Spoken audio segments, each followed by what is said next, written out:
Hey, what's happening, friends? Trumpeter and music educator Bobby Spellman here. I've been making videos for the Ridgewood School of Music YouTube channel for a couple of years now, and every once in a while somebody in the comments will ask, "Hey Bob, what is the Ridgewood School of Music?"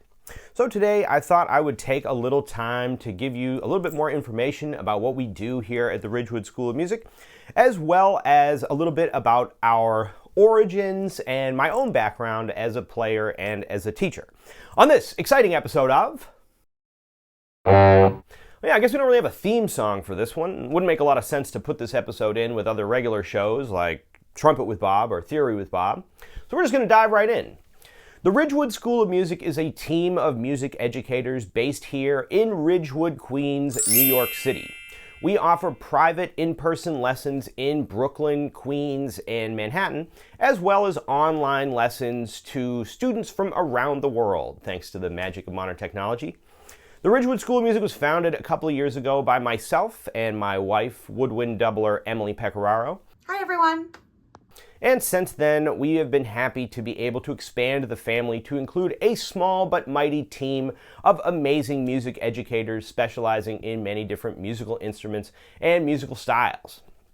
Our home base, our world headquarters, is this one-room studio you see before you here in Ridgewood, Queens. But we offer in-person lessons throughout the neighborhoods of Brooklyn, Queens, and Manhattan. As of right now, due to the high cost of retail space in New York City, we have not yet been able to open a larger brick and mortar location with multiple studio rooms and ensemble rooms, but that is a dream of mine that may be a reality someday in the future. But for now, our teachers will largely travel to their students' homes around the neighborhoods of New York City in order to teach them, or teach music lessons online, which is a great resource now that many people are taking advantage of. All of our teachers are working professional musicians, so they all understand the technical and practical requirements of playing music in sometimes rather demanding settings. Most of our teachers are trained in jazz and classical music, but we all have a deep love and respect and experience with many different styles of music.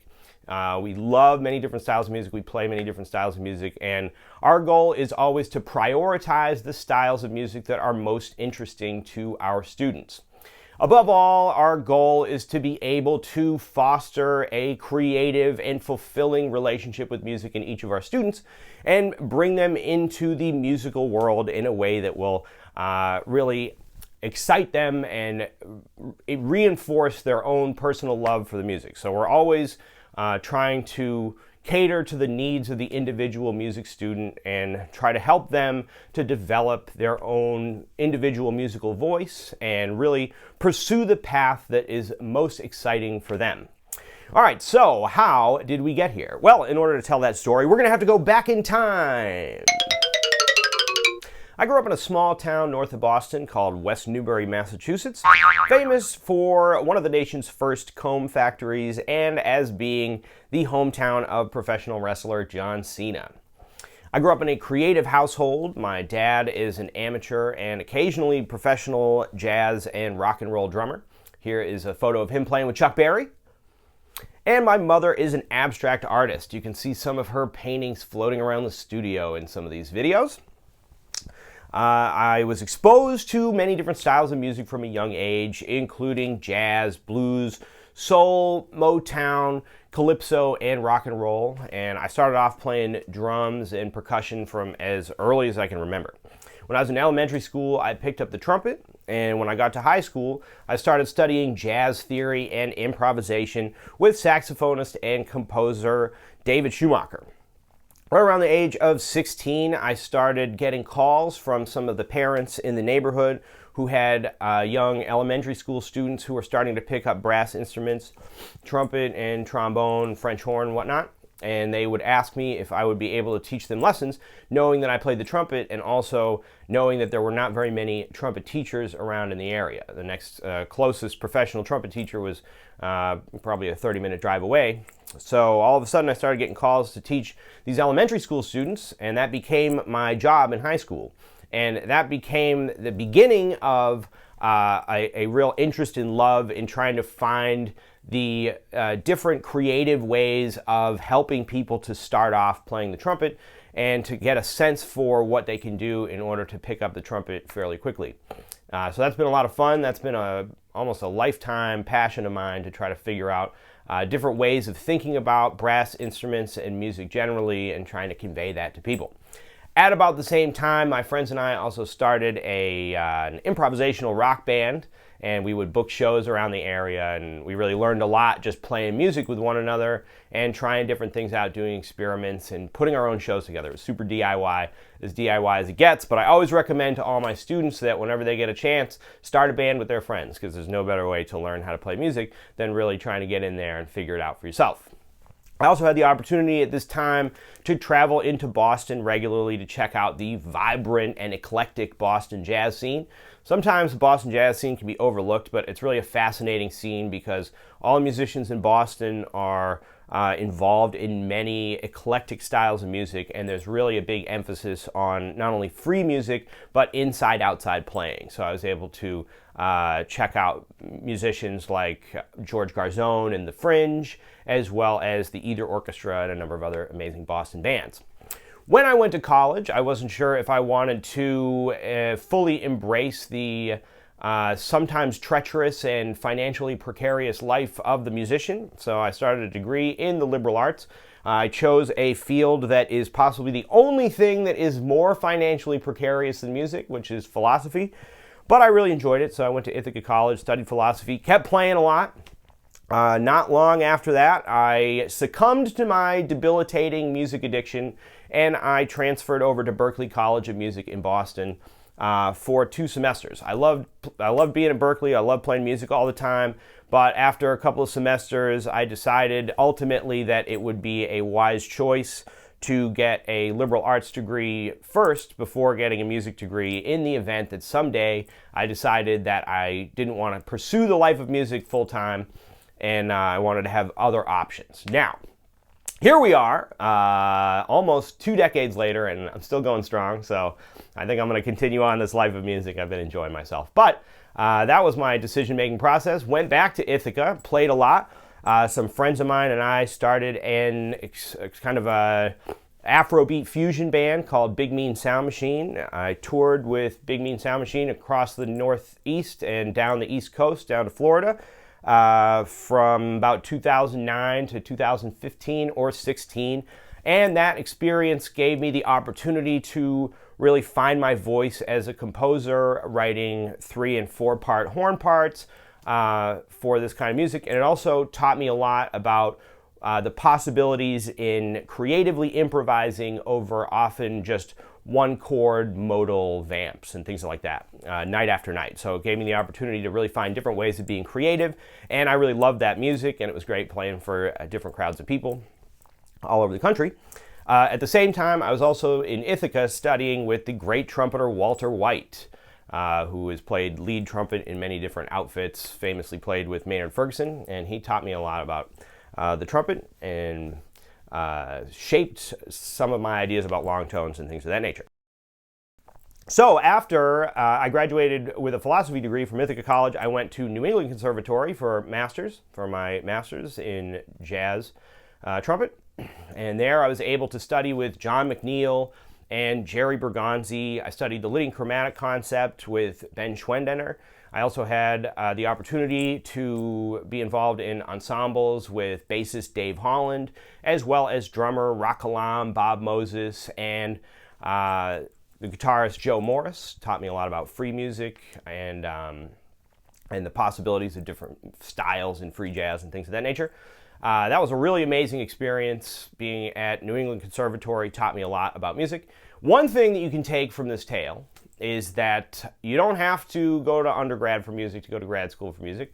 And also, you don't have to be a professional musician to play music and to be fulfilled and to enjoy music generally. I've had a very circuitous path in that respect. And I think it's always good to remember that you don't have to follow the strict path. You don't have to go from playing classical music to playing jazz to doing various ensembles, whatever. You can find your own path in the music, and all of it is valid. So I always try to convey that to my students. Start your own stuff. Do it DIY. You know, you can follow any path you want. You don't necessarily need to go to music school at all. All of it works out in its own way. So I graduated from New England Conservatory. About that time, I started my Revenge of the Cool nonet, initially to play the music from The Birth of the Cool, and then it expanded to, you know, allow me to write new music for that kind of an ensemble, as well as I started what would later become the Dingo Neck Street Band, which is my brass band. We used to play every Monday night at the Middle East in Cambridge, and I learned a lot from that. And at that time also, having graduated from NEC, I started teaching at various different schools and privately. So I taught a number of after-school brass programs, as well as middle school band programs and private lessons to a number of different people. And I got the opportunity to work with all kinds of different people at various experience levels, from, you know, beginning elementary students to more experienced adults. And that continued to foster my appreciation for education and the fun of being able to try to figure out the puzzle pieces to get people to understand the specifics of what was going on in trumpet and in music. And, you know, I had a lot of fun with that, and I've continued that path on today. So 2014 rolls around. I moved to New York City, came into Brooklyn, New York, moved to Bed-Stuy, Brooklyn. And there I continued on the path of playing music as much as I could. Was playing a lot of jazz gigs. Been since then playing a lot of weddings and events, things of that nature. I'm just a regular working musician outside of this, you know, education, and outside of doing these videos. My job all the time is to travel from place to place and play music and fit in. I also lead my own bands. I still lead the Revenge of the Cool nonet. You can find our music on Spotify.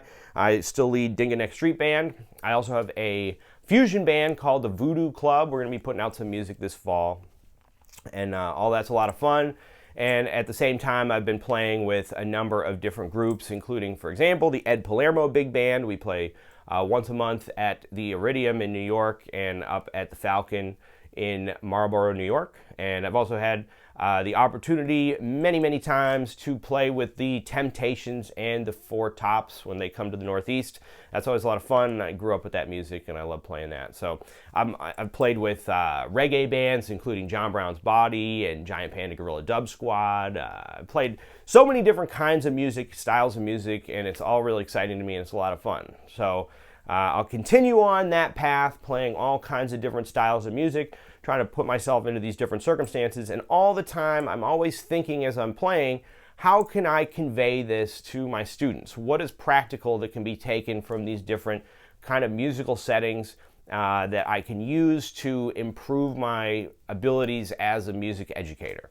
So that brings us to modern day Ridgewood School of Music. The philosophy here just has to do with the idea that there isn't one specific path that works for everybody. There's every individual has their own interests and love of the music and particular approach, and there's no one specific path that's going to work for everybody. So that's sort of the foundation of our philosophy. I want to give a little background on myself, because I've never really given any background on myself in these videos, and I thought maybe it would be, you know, useful to know where I'm coming from and where my philosophy comes from. But that's basically the gist. So everybody at Ridgewood School of Music, the whole team is all people who have a wide array of different musical interests and experiences, and the goal is always to cater to the interests and musical love of the student. And each student is different, and every path has its own kind of validity, and there's no, you know, preference for any particular experience level or any particular style of music, and we're just trying to bring the love of music to the community here in New York and to the greater world community through the internet and through the magic of modern technology. All right, gang, well, that about does it. Here we are, the Ridgewood School of Music. Just wanted to give a little overview of what we're doing here. I hope that helps, give a little context to this. Next week, we're going back to regular music education videos. It's been really amazing, the support and the appreciation that I've gotten for these videos. I didn't really expect all of that. I've been doing this, I look back on it, and I've been doing this since The first video came out in 2018, but I've been doing them on a more or less weekly basis for the last 2 years. So it's been a little while, and I'm always learning new things, and I'm going to try to keep up with this channel and put out a new video every week. If I can't make it every week, it's because I'm probably traveling around playing, but I do my very best to put out a video every week and talk about some of the subjects that people find interesting. If there is a subject that you would like me to cover in future videos, put it in the comments right now. I'll check out the comments. I can't always get to all of them, but I care about you and I want to try to cover subjects that you find interesting. So if there are a series of subjects that you'd like me to cover, let me know. And I will continue to put out videos as long as you continue to enjoy them. All right, gang, thanks for checking out this video. If you like it, you can like the channel and subscribe. If you want some lessons, you can send us an email and we'll set you up with a great teacher for what you're looking for. And we'll catch you on the next one. See ya. All right, gang, thanks so much for checking out this video. We hope it helps in your quest for the majesty of musical self-expression. The Ridgewood School of Music is currently accepting new students for lessons online or in person in the Brooklyn, Queens, and New York City area. If you'd like us to help set you up with the perfect teacher for the instrument or style that you're interested in studying, you can find us on our website at www.ridgewoodschoolofmusic.com, or you can shoot us an email at ridgewoodschoolofmusic@gmail.com.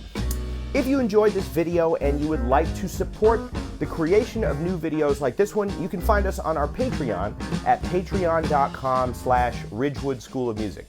There, as a subscriber to the Patreon, you can gain access to bonus content, including bonus videos, exercises in improvisation and different instruments, as well as bonus transcription videos. So, if you'd like to help support the creation of new videos like this one, find us on our Patreon, and it's a real big help. All right, gang, have a wonderful time practicing, and we'll catch you on the next one. See ya.